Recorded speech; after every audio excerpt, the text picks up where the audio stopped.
شاه صاحب دوه شیرین علی غزل نمک شي خپل دې چې خوله او ژبه وسېزي خپل دې چې خوله او ژبه وسېزي دومره د تودې خبرې څه فایده خپل دې چې خوله او ژبه وسېزي دومره د تودې خبرې څه فایده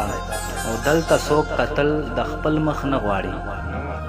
دلته څوک قتل د خپل مخ نه غواړي دلته د آینې خبرې څه فایده یو شعر دا لاس چې د یار لاس ته رقیب ناڅاپه واچولو لاس چې د یار لاس ته رقیب ناڅاپه واچولو زه د بنګړي په شان ټوټې ټوټې را پرېوتم لاس چې د یار لاس ته رقیب ناڅاپه واچولو زه د بنګړي په شان ټوټې ټوټې را پرېوتم غزل د شیراز صاحب مطلب نه په غم او نه دومره په روزګار وچیږي وصال صاحب نه په غم او نه دومره په روزګار وچیږي وینه چې څومره د سړی په انتظار وچیږي مننه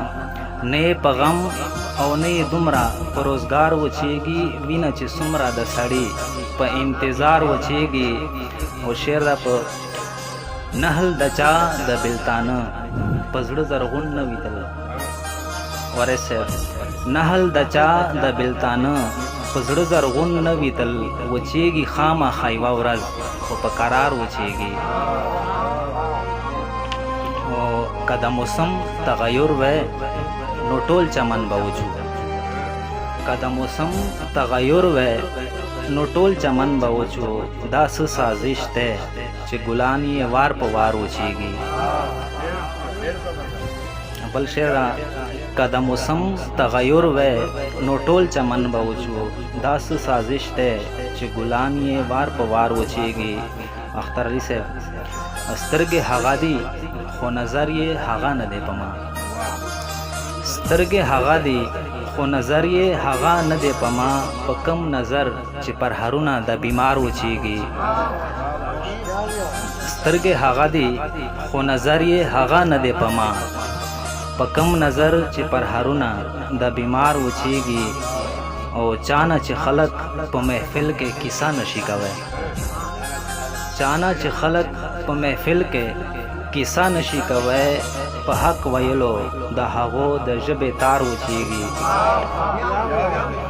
مننه چانه چې خلق په محفل کې کیسه نشي کوي په حق ویلو د هغو د ژبې تار وچیږي شعر دا شاه صاحب رنگی د شونډو کا فیکا شو دا څه غم نه دی خو رنگی د شونډو کا فیکا شو دا څه غم نه دی خو پاڼې چې زیړې شي نو پوه شه چې چنار وچیږي او مقطع آبشار د سترګو د زاهده راله نه وچوي آبشار د سترګو د زاهده راله نه وچوي د زړه په سیمه مې کرلی غزلزار وچیږي مننه آبشار د سترګو د زاهده راله نه وچوي د زړه په سیمه مې کرلی غزلزار وچیږي